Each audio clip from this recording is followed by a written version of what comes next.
This is a program that was developed in conjunction with Melbourne Police Department based on a FEMA document that was published in 2014.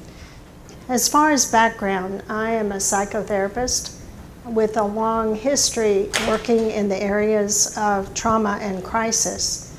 And so when this document came out, I'm the psychological consultant for Melbourne Police Department, and I went to them and said, do you have any interest in doing something for the worshiping communities? And they agreed it would be a good idea. In 2009, according to the Christian Security Network poll, 91% of the people of church members are concerned about their safety and security when they go into the worship setting. 91% is a large number. And so this presentation is in response to some of the church shootings and to this document. Currently, there are no laws in Florida that forbid the use of firearms in a worship space. If the church has a school attached, you cannot take firearms onto the school part of the property. But that's according to statute in Florida. And we put in this disclaimer, we are not here to tell you what to do or how to do it. We're here to bring you some information so you can make the best decisions for your parish. Houses of worship are very distinctive settings. They generally, if someone is a stranger, or if there's a stranger in your parking lot, often that's not a cause of concern, but rather a cause of joy. And you walk towards them because they are someone new and you want to welcome them. The congregants share a common bond. They are here together for a particular reason. And so anybody who wants to show up, you want to include them. There's a predisposition for welcoming people, for helping people, for reaching out in the community, and certainly this church is known for that. Many of our churches are downtown churches, and so we have developed ministries to those people in our surrounding communities. There are unique dynamics within a parish as well.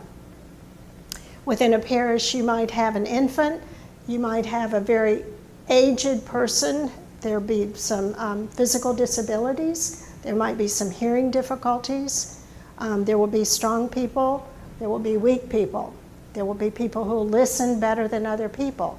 So you have a wide range of variety within a parish. Easy access to location.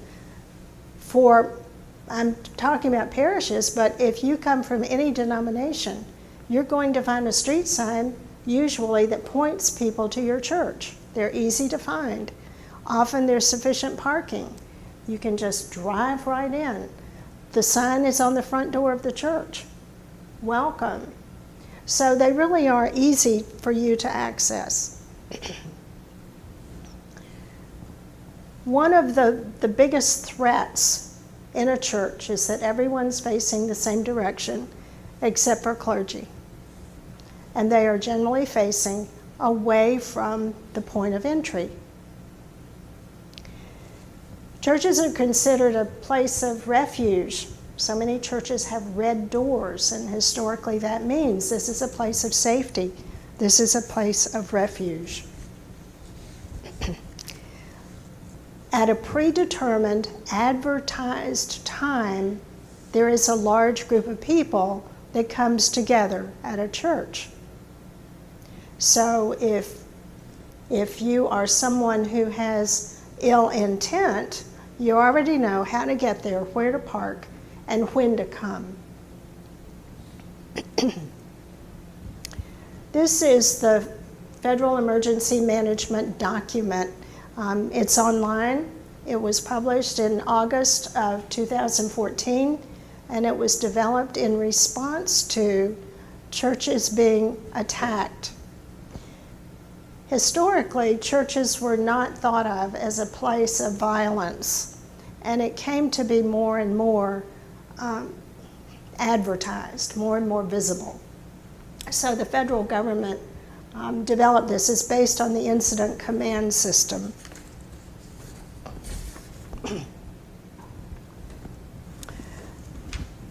Also in response to this, there was a presidential policy also available online. If you cannot sleep one night, this is a sure way. It has valuable information, but it's rather wordy and lengthy, but it is available. When you are thinking about providing security and safety for your congregants, these are the areas you need to look at. Prevention. This talk is part of prevention. Protection, what you're going to do.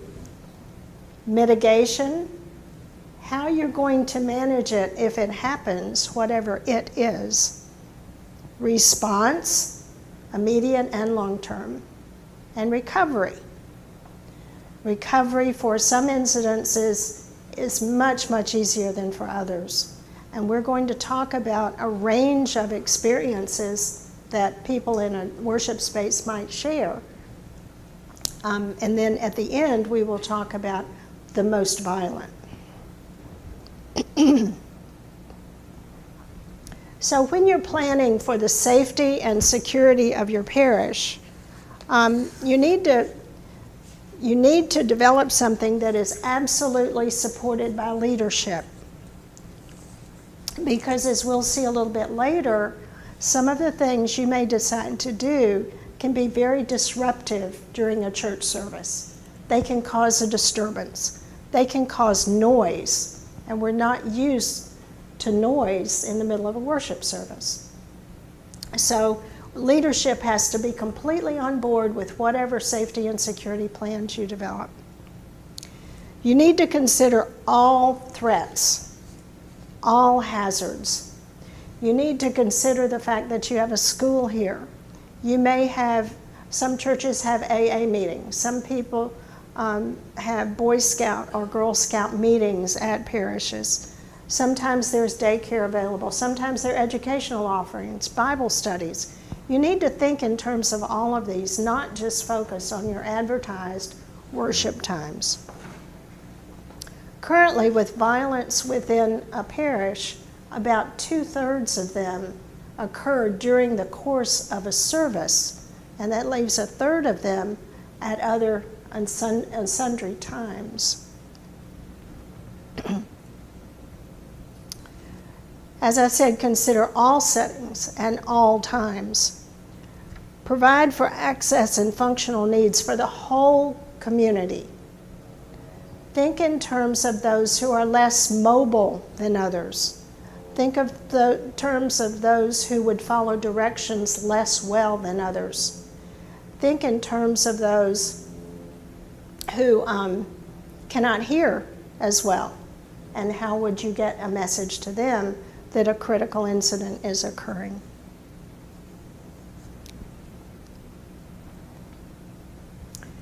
As far as planning for the safety and security of a parish, the planning process begins with the formation of a collaborative team. You do not want somebody who says, "Hey, I got a Red Ryder BB gun for Christmas," or somebody that says, "I watch NCIS and Law and Order every week. I'm in." Those probably aren't good indicators of what you need.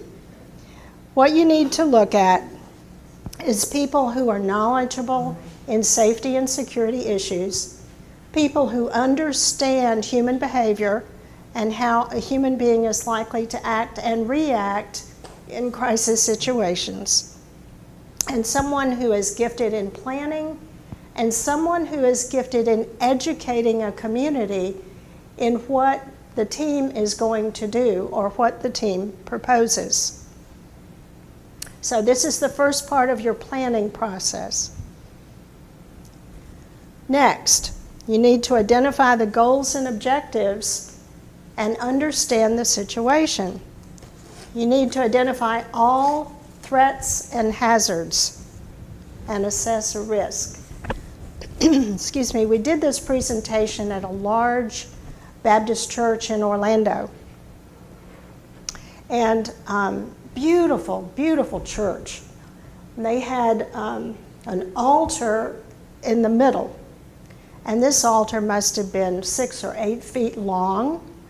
It was probably 3 to 4 feet deep. And as I stood at the front, I looked down, and at the back were sliding doors. And I'm standing there thinking, me and probably 3 or 4 of my very best friends could hide in there. If I were planning to do something bad to that community, that's one of the first places I would look. Well, I mentioned this in the middle of the presentation, and you could hear kind of a collective gasp. What?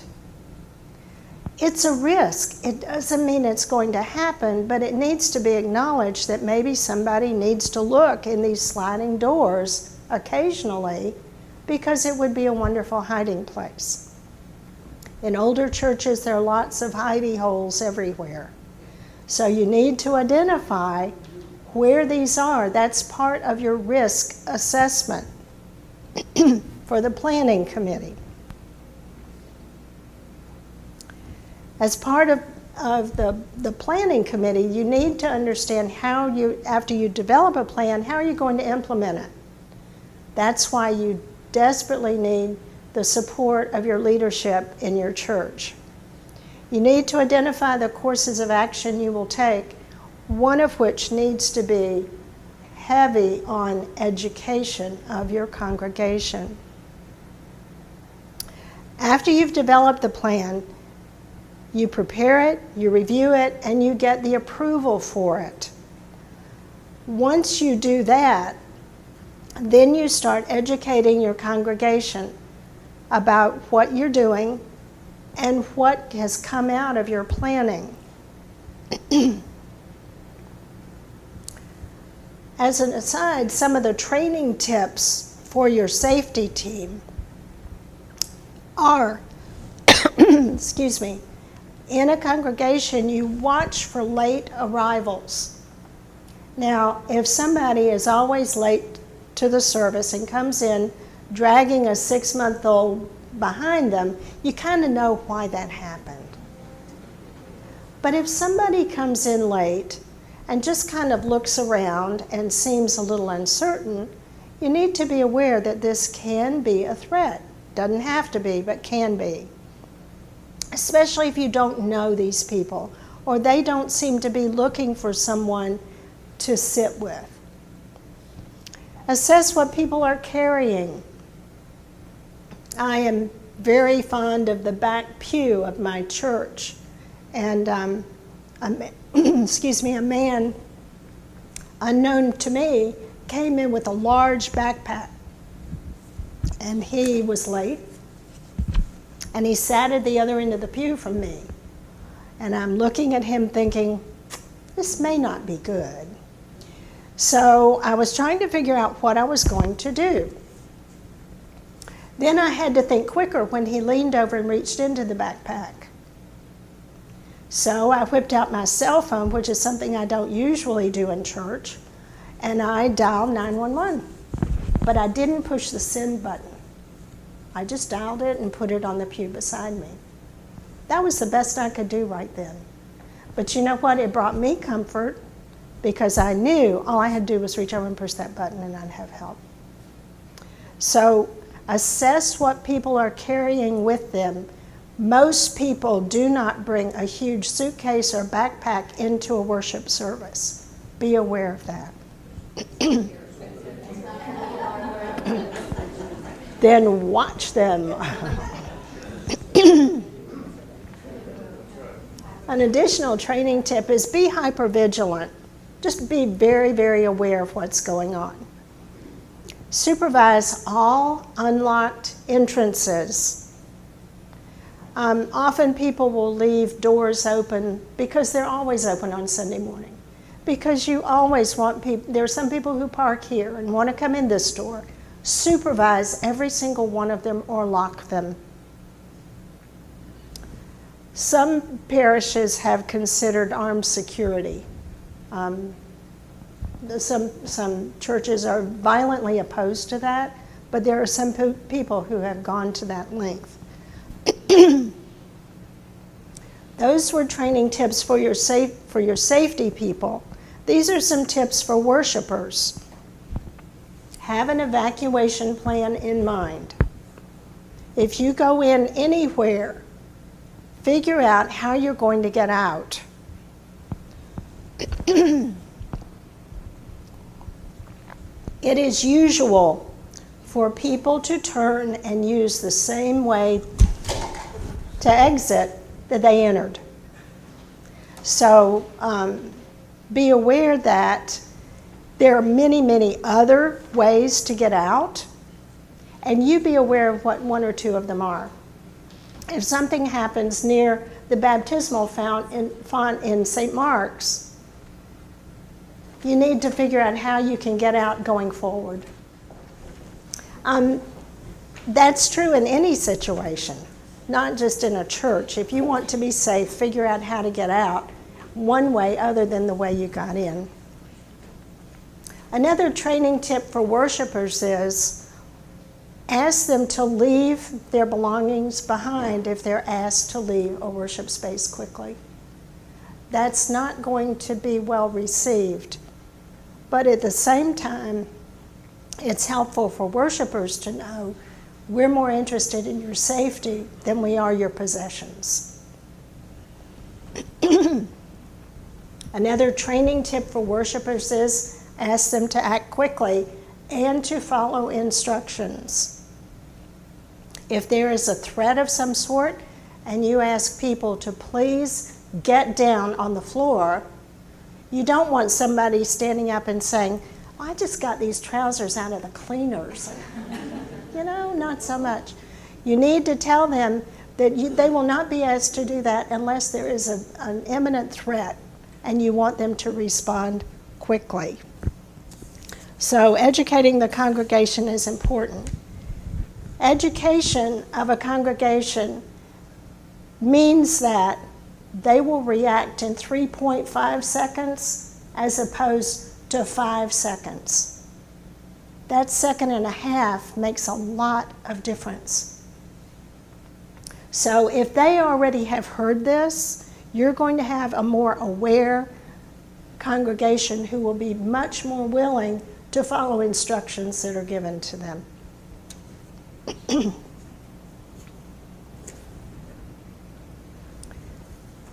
We have talked about all sorts of ways to respond.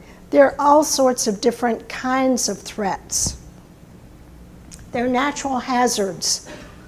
If you hear a tornado coming and it's in the middle of a service on Sunday morning, you're going to want to tell people, get down, get on the floor, and cover your head. That's just something that they need to be able to hear and to which they need to respond. It can be as simple as a tornado, and tornadoes do go through here. If there's a lightning strike that starts a fire, you need to be able to say to people, you need to get out, and you use this door or that door, and you do it now. Leave your things here, just get out. Hurricanes, fortunately, we have much more warning. Wildfires in this part of Cocoa Village, you're not going to have a lot of wildfires. You can have severe wind, and that can create a safety hazard for your congregation, especially if they're coming from your parking lot into the worship space or going the other way. So we have natural hazards. We have technological hazards as well. Explosions. I don't know if you use gas here. Sometimes gas explodes. So understand that these may not all be part of your life here at St. Mark's, but they can happen. Hazardous releases: if a tanker truck goes down the road and wrecks, you're going to have a hazardous release, and you want your congregation to know what they need to do. If there's a power failure and it's late at night and it's dark, how do you want them to respond? What's the safest thing they can do? And a water failure, you're probably just going to want to send them home.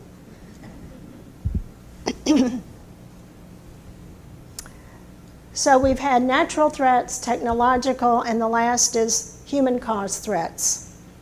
Arson, domestic violence, and this plays into a lot of the active shooter scenario. Bombs. Just about a year and a half ago, 2 bombs went off at 2 churches in Las Cruces, New Mexico. Just a Sunday morning. No apparent reason.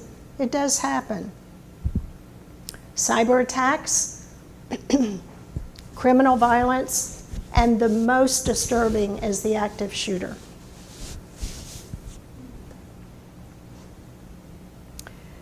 According to the Department of Homeland Security, an active shooter is defined as an individual actively engaged in killing or attempting to kill people in a confined and populated space.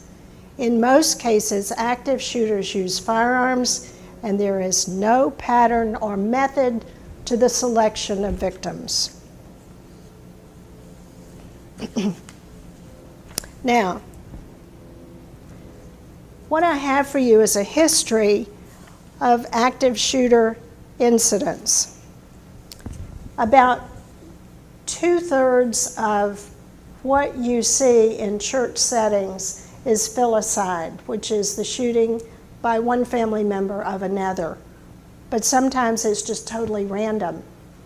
And when there's one family member shooting at another, typically there are others hurt as well. Typically it stems from some sort of domestic violence situation, and often people in the church know a little bit about what's going on, but don't know how to respond to it. Dangerfield, Texas, and we're starting in 1980 because that's when they started keeping statistics.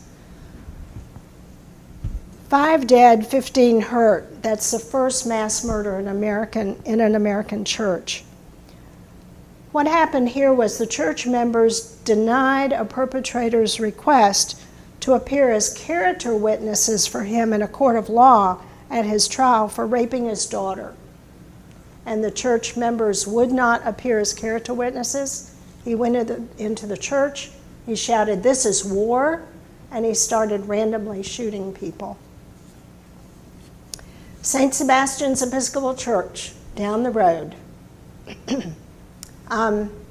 This was a matter of someone was unhappy with building committee plans.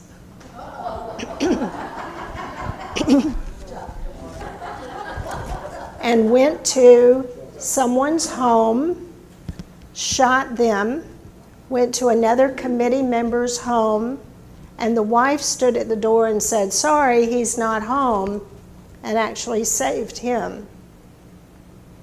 Went to the church, shot the deacon, and I have permission to tell this story from Deacon George Smodell, if any of you know George. The man said to George, "I like you, so I'm not going to kill you, but I'm going to give you something to remember me by."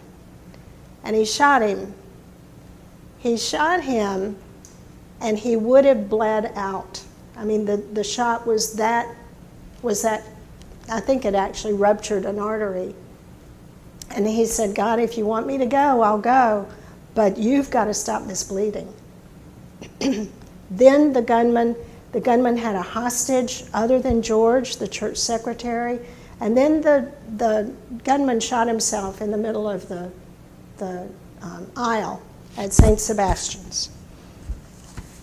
I wanted to tell you that story, excuse me, because that incident became very, very lengthy as a result of the fact that the SWAT team got there, could not see inside, didn't know the layout of the the property, didn't know the layout of the church, didn't know where he could have gone, didn't know where he could have hidden, didn't know he was lying in the middle of the church dead. So it was hours before they actually stormed the church and were able to rescue George and the hostage. The value of my telling you this is that, and Cheryl will verify this, police officers have the layouts of all the schools in your area. Police officers have the layouts of all industrial complexes in your area. But unless you submit to them the plan for your church, the blueprints for your church, they're not going to know that there are cabinets all along this room. And they're not going to know where the kitchen is, or the fact that there's a little door back there that you can actually get outside through. They're not going to know any of that. You would need to contact your local authority, which is Episcopal Police Department. They will actually come do a run-through with you. I know Melbourne Police, they will do a training tactical exercise using your property if you ask them to. This is critically important because if an incident occurs here, the police are not going to go in endangering themselves without having some degree of information. And that's what nobody had thought to do back then in 1990 when St. Sebastian's experienced this incident. It's a simple enough thing to do. Some churches invite police officers to do their reports in their parking lot. Just come, have a cup of coffee, and sit in the parking lot and do the report. There's a value to that.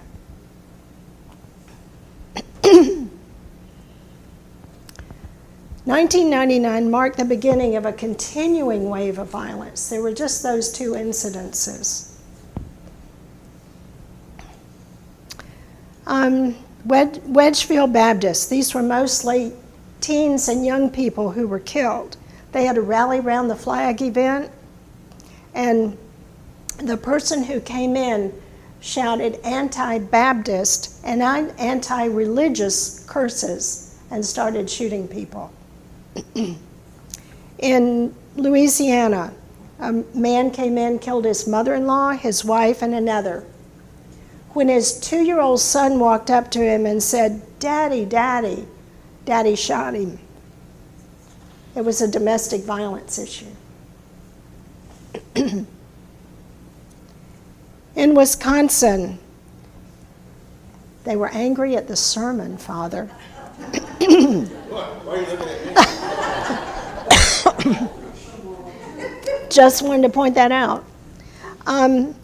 At Sash Assembly of God, the motive was unknown, but they killed the pastor, the deacon, and 2 other people. Ministry of Jesus Christ Church in Baton Rouge shot the pastor. It was a domestic violence incident, but other people are shot in domestic violence incidences. There was an unknown motive. Unknown motive in First Congregational Church in Mississippi. New Life Church, the shooter was a former missionary in training at the church and was asked to leave. Tennessee Valley Authority, politically motivated. I have a colleague, a friend, who was actually called into this church incident to provide critical incident training with the congregation. And this occurred, I think it was on a Wednesday night, and everybody had come around because there were children. The shooter said he was looking for Democrats and liberals. And so he started shooting people. 2 died. First Baptist Church, Illinois. Unknown motive. Pastor shot 4 times in the chest. Faith Center, domestic violence. Oak Creek. Domestic terrorism with racial overtones. Usually there are no racial overtones in shootings in houses of worship. AME Charleston, South Carolina. I talked to an Episcopal priest who has a ministry up there who was called in. It's called crisis chaplaincy. And he was called into this incident when it was still an active shooter situation. And I said, "What did you learn?" And he said, "What I learned and what Charleston learned was that our head was in the sand." And he said, we're doing a lot of educating, we're doing a lot of talking, but our head was in the sand as far as the ability of someone to enter a worship space and create havoc. He said we need to move from an arena of conversation to a topic of action. He said there's always a line between welcoming people, evangelism, and safety. And he said that line just kind of moves back and forth, and you need to be very aware of it. And I'm sure you all know this was an incident where a young man came into a Bible study group, was welcomed into the group, sat in the group, and then shot them.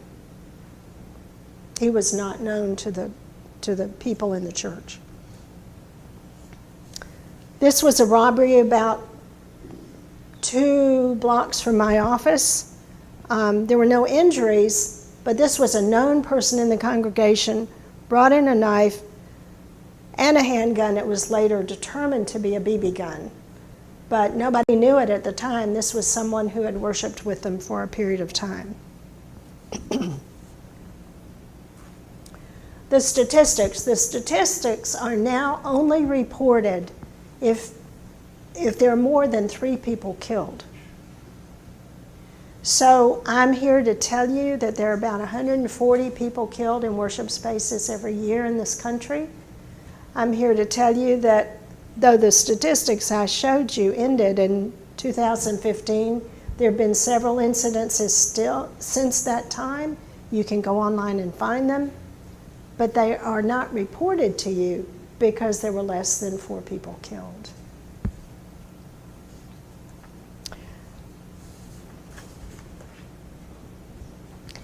So preparing for an active shooter situation, these are unpredictable. And the reason we're spending more time on that is that that's as bad as it gets.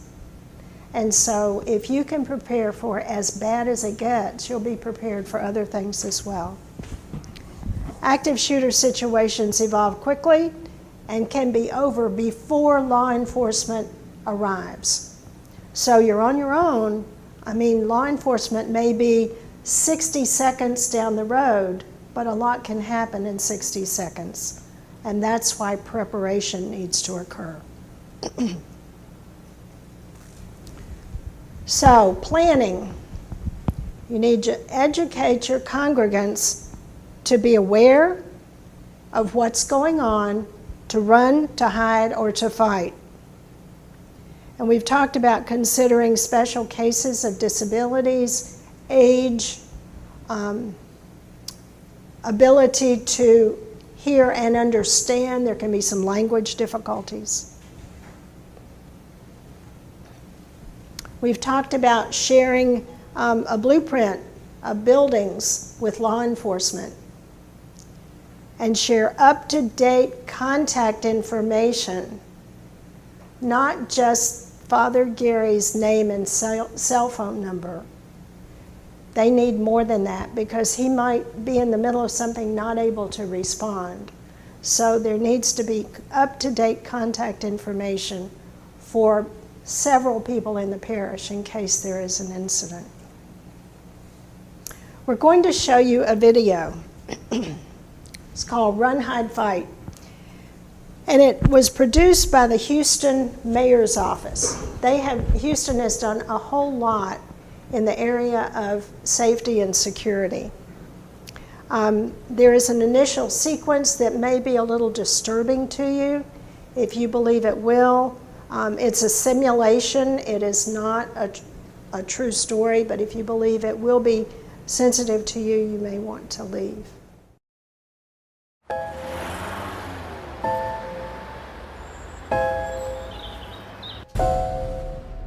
It may feel like just another day at the office. But occasionally, life feels more like an action movie than reality. The authorities are working hard to protect you and to protect our public spaces.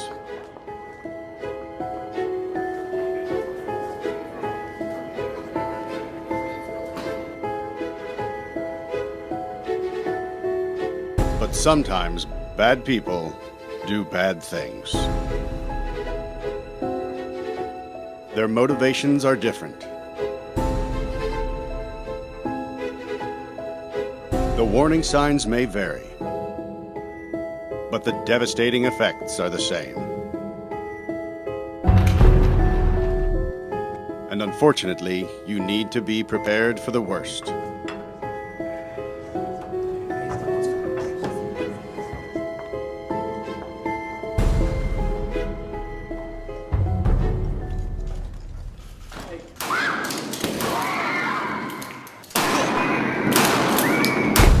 If you were ever to find yourself in the middle of an active shooter event, your survival may depend on whether or not you have a plan.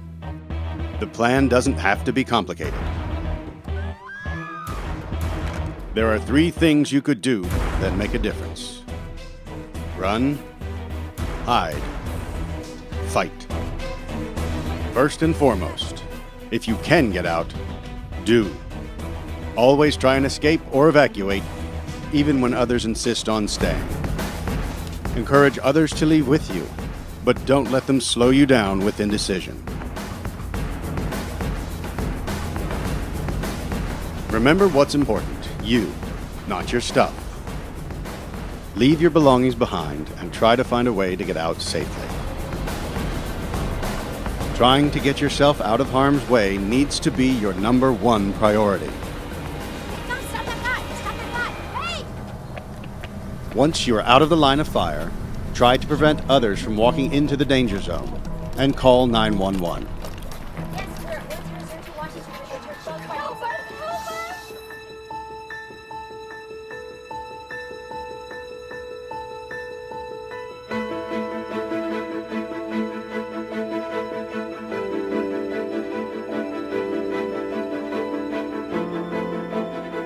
If you can't get out safely, you need to find a place to hide.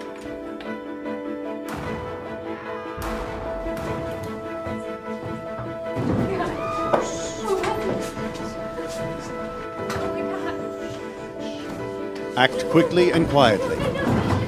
Try to secure your hiding place the best you can. Turn out lights, and if possible, remember to lock doors. Silence your ringer and vibration mode on your cell phone.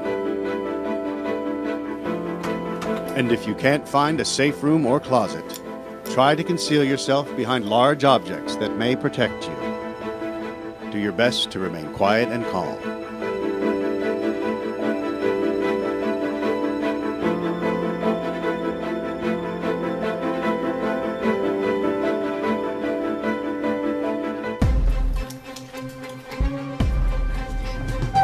As a last resort, if your life is at risk, whether you are alone or working together as a group, fight.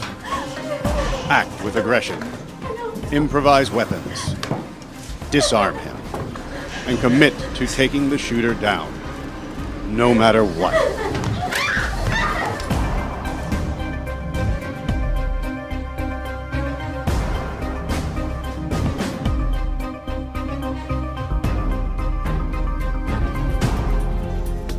Try to be aware of your environment. Always have an exit plan. Know that in an incident like this, victims are generally chosen randomly. The event is unpredictable and may evolve quickly. The first responders on the scene are not there to evacuate or tend to the injured. They are well trained and are there to stop the shooter.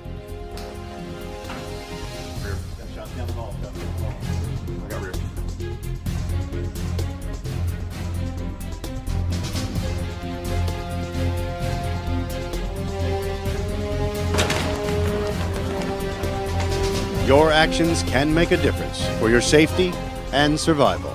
Be aware and be prepared. And if you find yourself facing an active shooter, there are 3 key things you need to remember to survive. Run, hide, fight.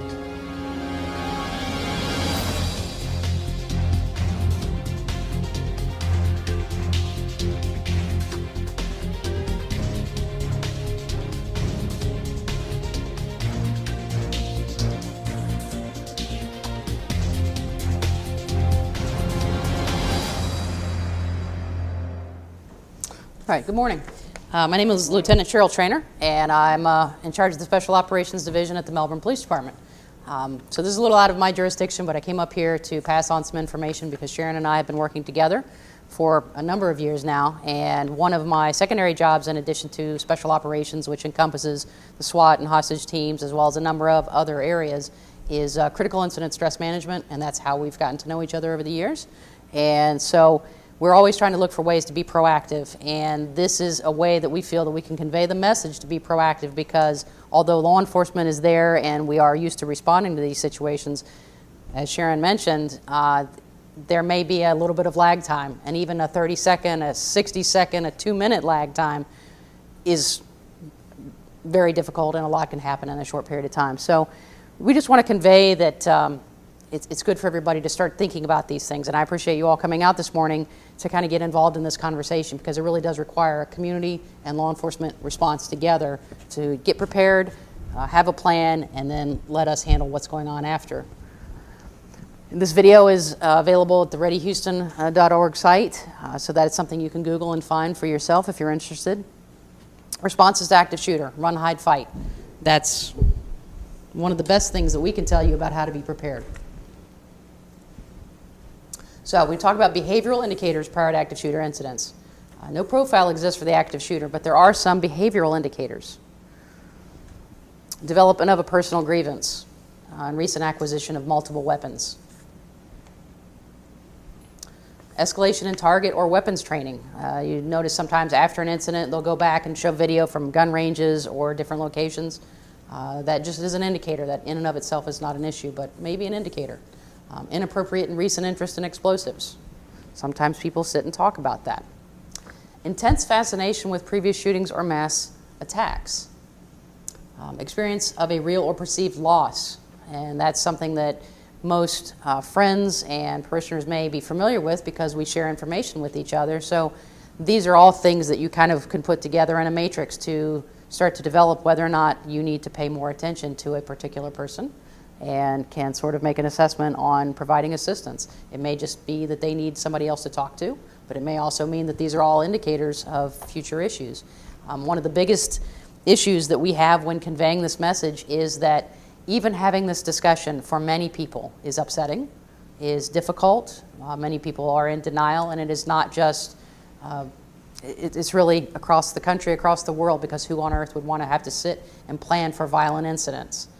Cops do it all the time. That's why we're always sitting with our back against a door and always looking out windows. I can tell you during the entire course of this presentation, I've scanned the windows, that door and that door the entire time. It is a difficult and sometimes frustrating way for our family members to experience us, but for all of us, we have to be vigilant. I've already tried to figure out the size of the area underneath here. And I can tell you that is, having had personal experience even with something like this, where a person hid in a movie theater and then committed a violent act at the end of a movie after hiding in an area like this behind a screen. So as outlandish as that seems, it's just good to start preparing. And once again, I appreciate you all for stepping out and having the courage to come together and start working on a plan, because denial is the biggest issue for everyone to get past. An interesting side note to this is that few shooters had previous arrests for violent crimes, so it can be an unpredictable and unknown experience, which is why we may not be able to predict the person, we may not be able to predict their plan. We are always reactive to these situations, but just like you do when you get on an airplane and you go through those same steps each and every time, you read the pamphlet, you know where the exits are, it's the same thing that you should do when you go into any situation, at restaurants, even within your home, when you go to shopping plazas, but certainly in a place where you spend a lot of time, like your congregation. No single response fits all active shooter situations. We've certainly dealt with that in law enforcement. It is very difficult for us to categorize and predict how someone may respond, but they've got to get in, they've got to look around, there's got to be a group of people, and they've got to get out. So those are things that you can definitely put into your plan. Natural human reactions include feeling fear and anxiety and disbelief. So that's where the fight, flight, or freeze process comes in for humans. Some people aren't going to believe what's happening. They're going to say things like, gosh, it seemed like a movie. I didn't know what to do. I didn't even think it was real. The particular part about people saying that they thought it was like a movie, or maybe in their head they're thinking, gosh, maybe this is some sort of a joke like on TV where somebody comes in and plays a prank. Those are all very common responses that we hear across the board from people who've been involved in a violent or unexpected incident. But the best way to get past that is to start pre-planning in your head, what if? And so it doesn't mean that you have to go around thinking terrible things all the time, but you would walk into a situation and think, what if something happened right now? How would I respond? And the more that you practice that what if, the better prepared you'll be, even for a very unusual circumstance. And that comes back to the pre-incident plan. We stressed a lot of the same things through the course of this, but the pre-incident plan is really the best way because your body won't go where your mind has not already envisioned. And that's why in law enforcement we do run-throughs, mental rehearsals for everything that we do. And that's why we do active rehearsals for things that we do, like when we go to the gun range. So if you practice, just like we all did when we were kids in school, you had to do the fire drill, we all line up and we walk out, same idea. So it may be a good plan for everyone to consider how you would respond to your congregation and what kind of plan you're going to have, because the more you talk about it, the more you review it, the more it'll become second nature. I know Sharon's already mentioned this, but I'll just stress again, providing the layout of the church is very important. The way that you can do that is contact your local agency and just explain to them that you need to speak to someone who's probably in community relations, or you need to speak to a supervisor of a unit such as the SWAT team.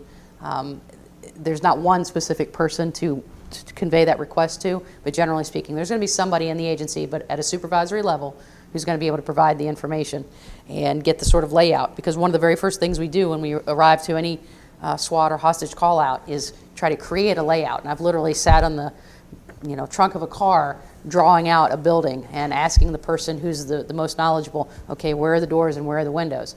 We would save so much time if we didn't have to sit on the trunk of the car and try to find a 8x10 blank sheet of paper to draw something on. If we had it in hand and somebody shows up, even if you didn't pass that on to the agency, even if that was something that your contact representative had and could show up on scene and just hand over to the SWAT supervisor, that's fine too. I know some people aren't into the idea of handing off to law enforcement every bit of information, and that's okay. But at least if you have it and you can show up with that information, here you go. Even several copies so that you can give to the other team leaders and pass on the general layout of the location.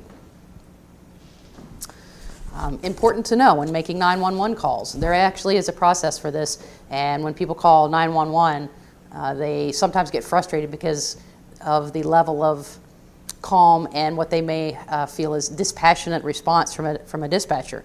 The reason they're doing that is to keep the person calm and to get the most information, but they're going to ask very predictable questions. So they're going to want to know, is this person male or female? And they're going to go down the list. So if possible, if you can designate a person to call and make that person somebody that you've already gone over this information with, so if the designated caller is Sharon, then that person knows, okay, when I'm going to relay information, these are the things that they're probably going to ask me. And if you have that ahead of time, it won't be as confusing while you're trying to relay. So keep sentences short, explain the situation. You don't have to tell them everything. We have an active shooter, I need help now at this location. The dispatchers will know. They've listened to, each agency, hundreds and thousands of calls. As they get that information, they don't need the whole story. They just need, we have an active shooter, we have a problem, we need help. So male or female, how many involved? What's the hair color of the person? What's their clothing? What type of weapon? You don't have to say it's a Ruger or a Beretta. Just is it a handgun or a long gun? That's very, very important for responding officers to know, because that helps us figure out how to set up a perimeter. Certainly responding to a long gun call, much different than responding to a handgun call. If people need to know, and you can even make, this is another thing that you can pre-plan. You can create forms. There are enough images on the internet now that you could actually put an image of a handgun, an image of a long gun, an image of a person, and that could be the person who's calling, kind of the playbook. They grab it, they circle it. They grab it, they circle the next thing, and that way by the time they get on the phone, they have a script. What was their last direction of travel? Is anyone in the church acting as security? Is there anyone that's armed? And is anyone injured? One interesting thing about when you're relaying information, people can change their clothing. They rarely change their shoes. So if they have some sort of unusual shoes, because they're going to run, they'll take clothing off, take shirts off, take jackets off, put hats on, but they generally don't have time to change shoes. Shoes are something to note. They'll even change pants. Well, we have tons of cases where people have 2 pairs of pants on, they take one off and rip a shirt off, and now they've got a completely different color of pants and shirt. But they had white tennis shoes, very white tennis shoes, or yellow tennis shoes. That is actually a very important detail, because then you can put together all the other pieces. So what to expect from law enforcement? Expect them to respond to the scene and bypass the injured. I know that's shocking, but the job of the first responders is to deal with the active shooter. So they're going to go through the facility, bypass those that are injured, assist getting them out of the building, but they're going to keep going. Many agencies, and I actually don't know where COCO is with this, but many agencies are now working to have a joint paramedic and law enforcement response teams. So that's something that law enforcement that's kind of, I guess you could say, cutting edge for everybody in the different agencies to work with the first responders. And we basically form a shield for them, allow them to work on the person and get them out of there. But the very first people on scene are going to be looking to the shooter. So the best thing that everybody can do, cooperate with law enforcement, save questions. Don't ask them any questions, just let them do their job. If the scene is still active, the priority is definitely the threat, so they'll keep moving. Medical triage becomes secondary. Be patient with the questions. This is something to convey to anybody who may be involved in an incident. Once the scene is calm and we're trying to get information, and even at the very beginning, people will ask repetitive questions. We have to keep getting information. Allow time for investigative findings and information to be released. What the news releases compared to what we say, we have no control over that unless we're doing a taped interview, but even with that, we frequently find that the news media has their own process and own agenda. So understand that what they discuss may not have been details or information that was released by us. There's certainly enough information out there in the world that they can gather via other people's cell phones. People contact the media, they give them information. So law enforcement is not going to release information until they've concluded the investigation. But that does not mean that the media won't do it. So that's something to tell everybody about, to forewarn them. I'm sure you've seen recently where media will show up on people's doorsteps and they've just been a victim of an incident.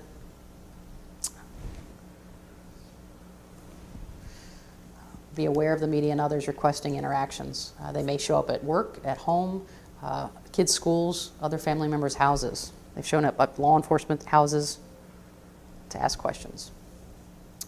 The biggest thing that we can convey today is to have a plan. That's just a list of information and resources.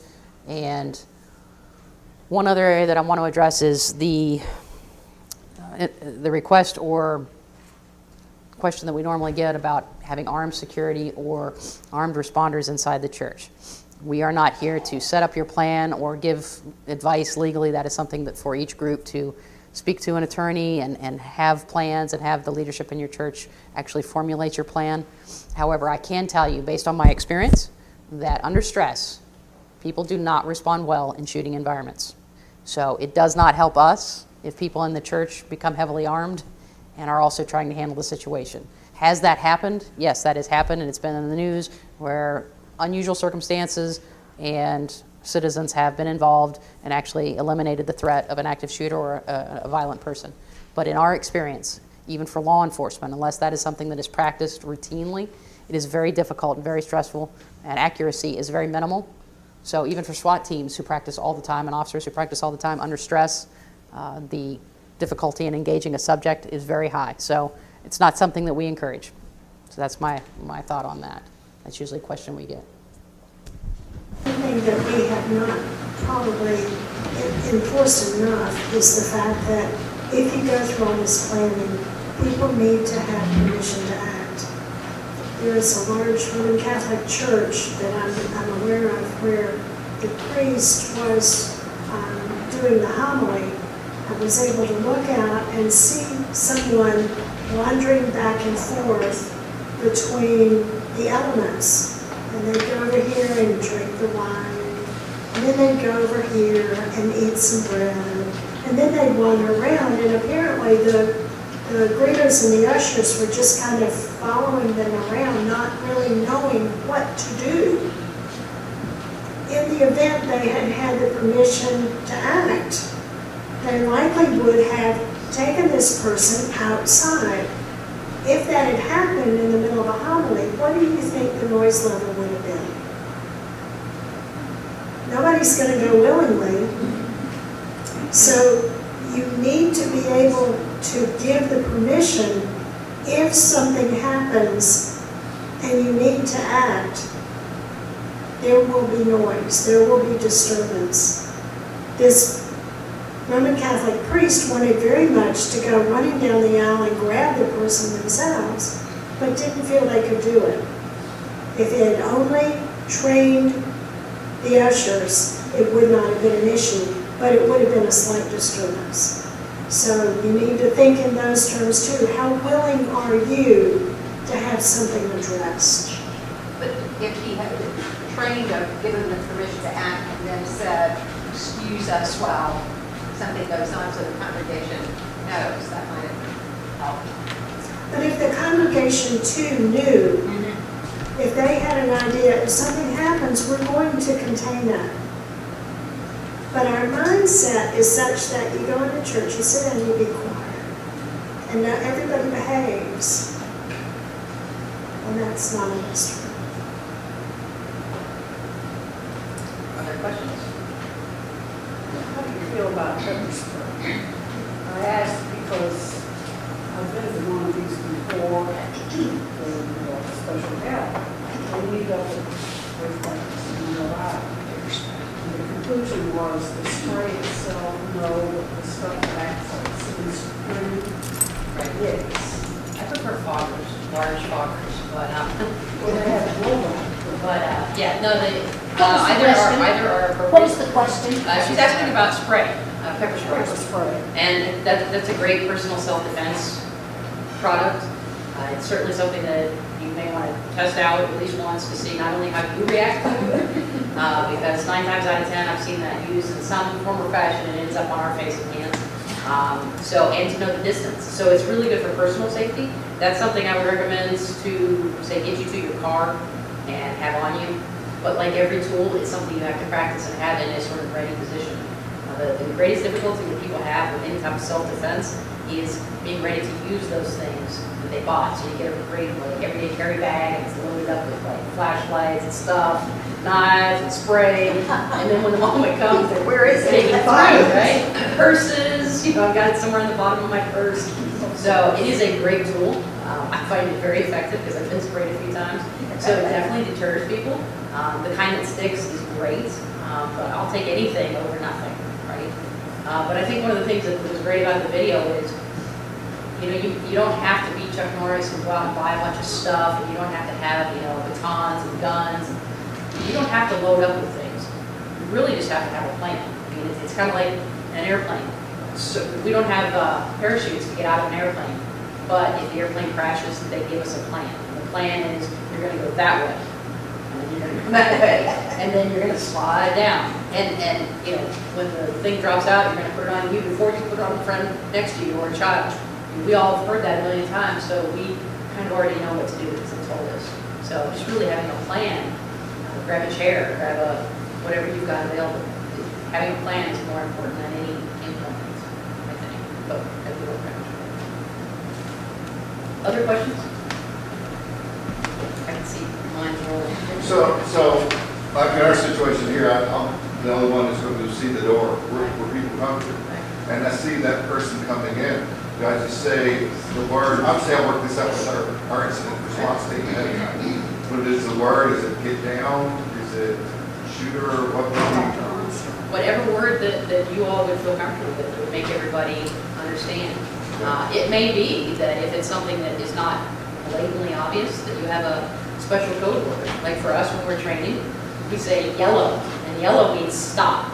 If there's a dangerous situation in a training environment, and no matter what it is, somebody forgot to take a knife out, one person yells yellow and everybody stops. Now, that may be because that's a good word that doesn't inspire fear after the fact. I'm sure Sharon would be a better person to ask about words and associations, but yelling fire doesn't really seem to work because you don't respond to that anymore, right? You don't want to say gun necessarily, but yellow could be an all threats. It could be anything. And yellow means whatever you want it to be. Yellow means get on the ground, or yellow means go to the exit. So there are things that as long as you work it out, whatever that word is. And it may be that you have a special word just for ushers, so that it doesn't, you don't have the congregation all in an uproar over a gun, but you say, whatever word, gentlemen and ladies, we have a blue light special in that guy. That's, whatever that might be. Just like you go to a store and they have the hospitals have different codes, code black, code blue. So that's a good way to handle it. Pre-designated words. But if there's something that's happening in the congregation, that needs to be very clear and very specific. No code words. Get on the ground. Or move. But the code words would be great if you've trained your ushers and greeters just to let them know you're looking out and you see something that others aren't going to see. And they may have missed it. So you can alert them when they start looking around without disturbing the whole group. But if you want a group of people to move, you're going to have to tell them succinctly and clearly what you're going to do. And use the words now. Thank you. What about training procedures for kids? Like we have our Sunday school students and everything. A lot of them may panic. So what type of plans would you compromise for them? Well, any human being is going to do better, as Cheryl said, if they've rehearsed it. And that's why with children, even the youngest children, you have 5-year-olds. And so you tell them, okay, if I say this word, or if I do this thing, or if I ask you to do something, we're all going to come together, we're going to go out the door. Or we're all going to get flat on the ground. And then you practice it. And with the very young ones, you practice it almost like a game. Because they won't get it otherwise, they won't cooperate. But if you, even your 3- and 4-year-olds, if you can get them, if I say, I remember 100 years ago when I was in the 2nd grade, our teacher would say, freeze. Her purpose in doing that was to find out who was pulling whose hair and who was kicking who. But we knew if she said freeze and we didn't do it, we were in a pile of trouble. You can do something like that. For a 2nd grader, that was kind of like a game if you weren't the one pulling somebody's hair. Kicking somebody, that was pretty neat. So anything you can do to practice ahead of time is going to work with young children.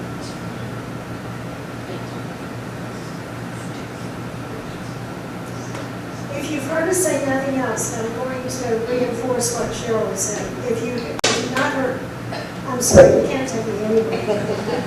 If you've not heard anything else, please plan, please educate. This is a scary thing, but if your congregation understands that this is what you're doing to maintain safety and security, remember the statistic in the beginning, 91% of the people have some concerns about their safety and security in worship space. So you will be addressing that issue for them. We want to thank you so much for your attention. If there's any way, I'm going to throw her under the bus. If there's any way that we can be of help to you, this is a scary thing. Make the plan. Run it by your church leadership, primarily Father Gary, and And then tell your congregation what's going on and enlist their support for it. You're not doing it to them, you're doing it with them.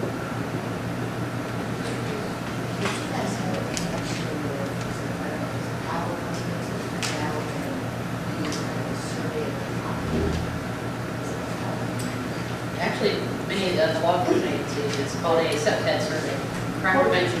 What was the questions? She'd asked if there were a way to come out and do sort of a safety survey of the facility.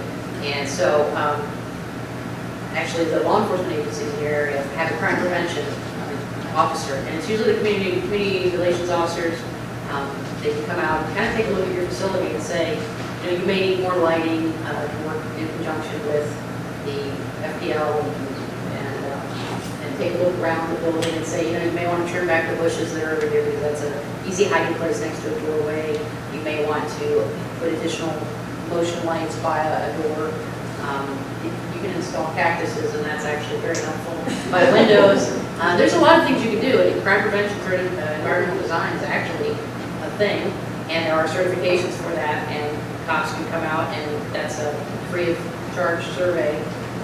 Check out your area and say, you know, these are some recommendations, and you know, it's helpful. It works for homes as well as businesses and certainly congregations. But when you design a facility, there are ways to make it more crime-proof.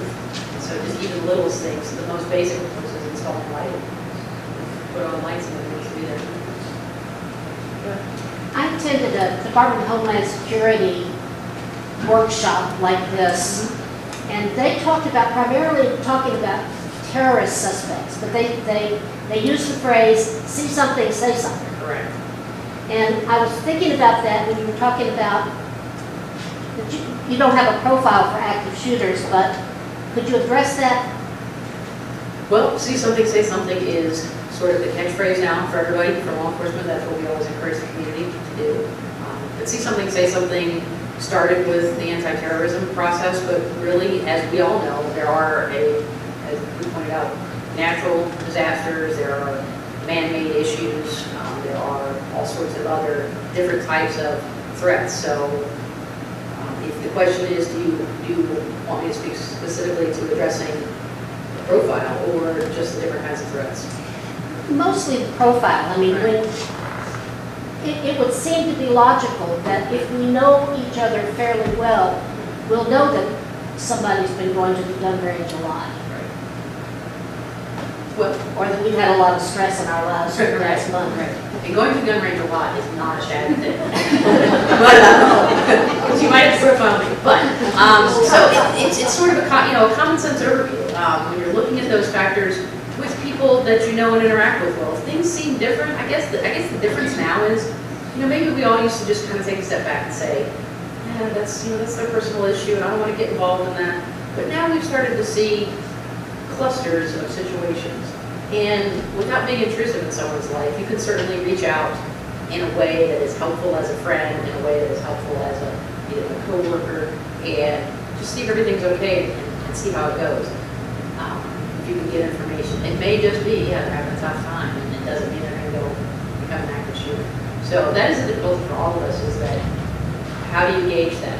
And really the only thing that we can come up with in law enforcement and across the board is that because they're different, there are now female shooters, there are now female killers, there are kids, there are little kids, there are teenagers, there are elderly people, there are a lot of different situations. And in other countries where guns are less prevalent, there are knife attacks. So, there is no way to gauge what that might look like, except when that thing happens, whatever that is, I want to have a plan.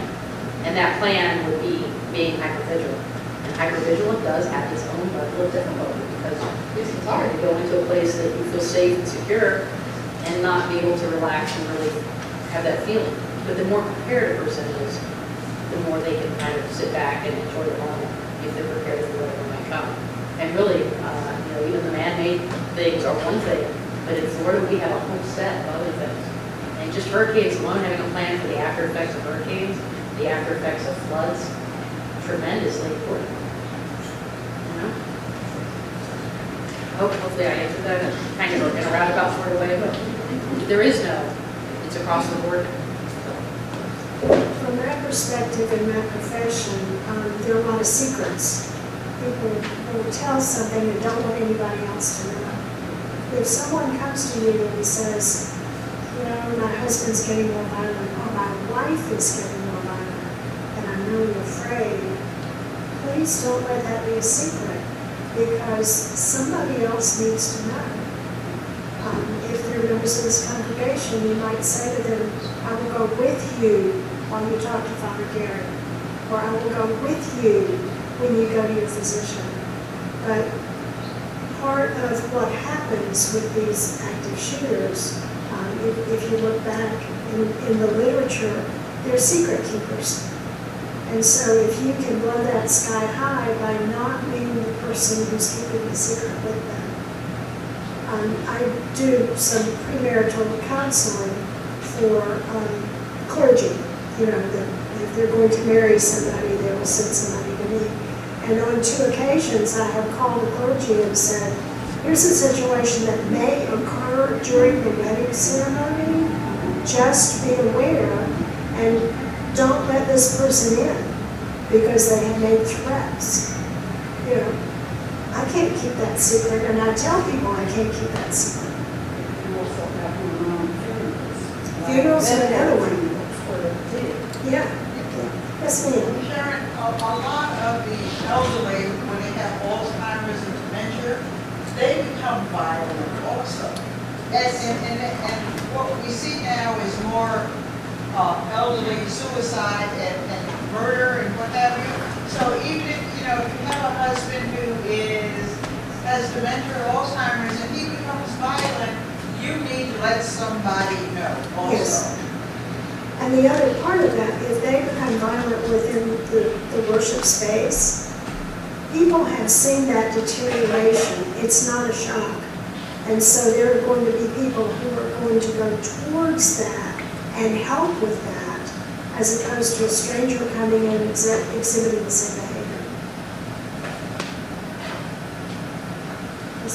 I just want to say something on a very positive note, because St. Mark's is very lucky that we have a good relationship with the City of Episcopal Police Department, and we had them come out to the academy, to the school, and they did a whole presentation for the faculty. They surveyed the entire facility. I believe they do have our blueprints already. I know I gave them for the school. I don't think they're separate from the church. But we did it specifically for the academy many years ago. So they will come out and do just like we said. They gave us a checklist of what we need to change and what we needed to do to protect the children, and we did all of it. And they come, every now and again, they'll come just to make sure, you know, they tell us we need to keep doors locked, and we'll like, you know, second grade, have the door open, you know, we need to let the teacher know. But they're just, yeah, right, and they're great. So, you know, members of our parish should know, City of Cocoa is amazing. They're great to work with.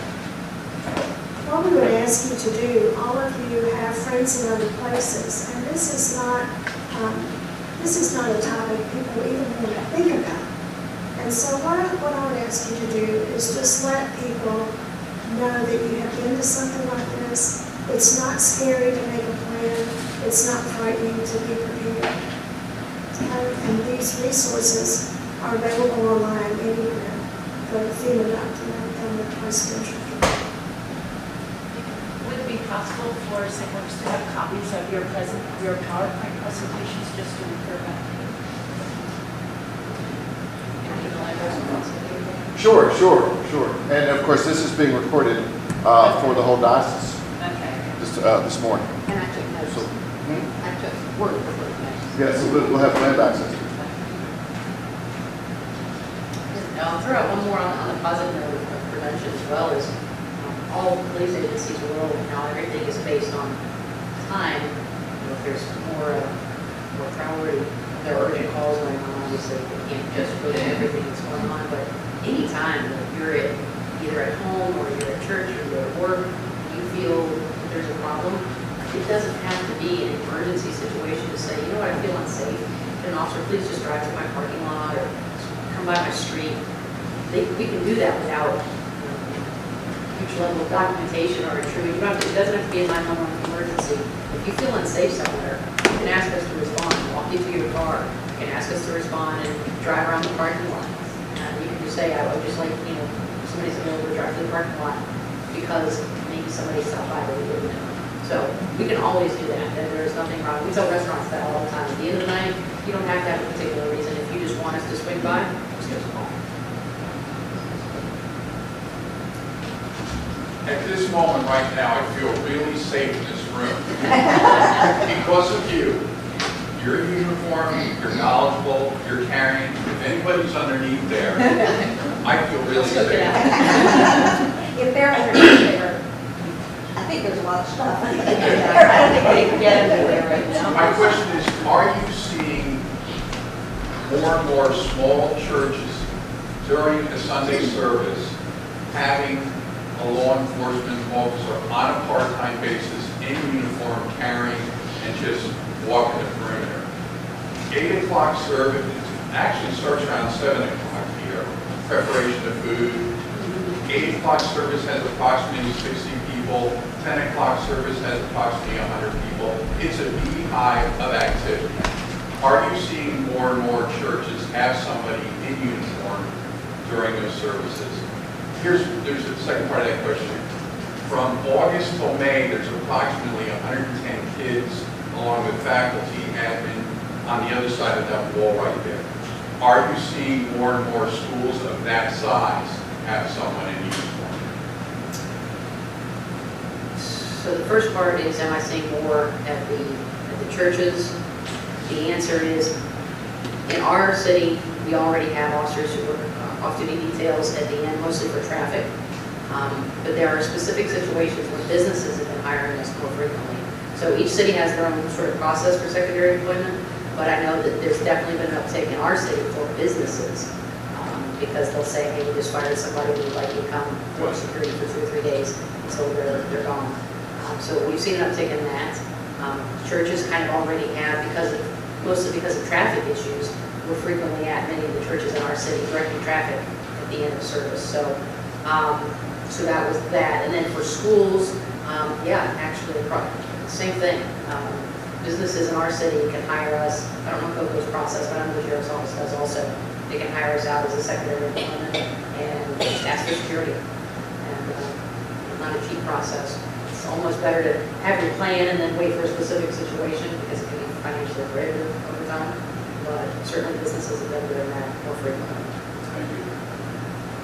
In talking with people about this, I know a lot of churches have non-uniformed people who are members of the congregation perhaps, or who have some sort of connection with that congregation. They don't stand out in any way, but they have specific purposes for being there. And that they seem, even the ones I'm thinking of that I've discussed this with are law enforcement officers, and they're more comfortable doing that. And they'll go to 2 or 3 services. One, they will worship, and the other 2, they provide security. They're not as anxious to go in uniform. In fact, I know someone who went dashing to church and didn't have time to change and got on the uniform and did not go up to receive the Eucharist because of the disturbance that person felt they would cause. We welcome everybody. Uniform or not. If there are no other questions, we thank you so much for your attention. And once again, if either of us can be of help to you, please let us know.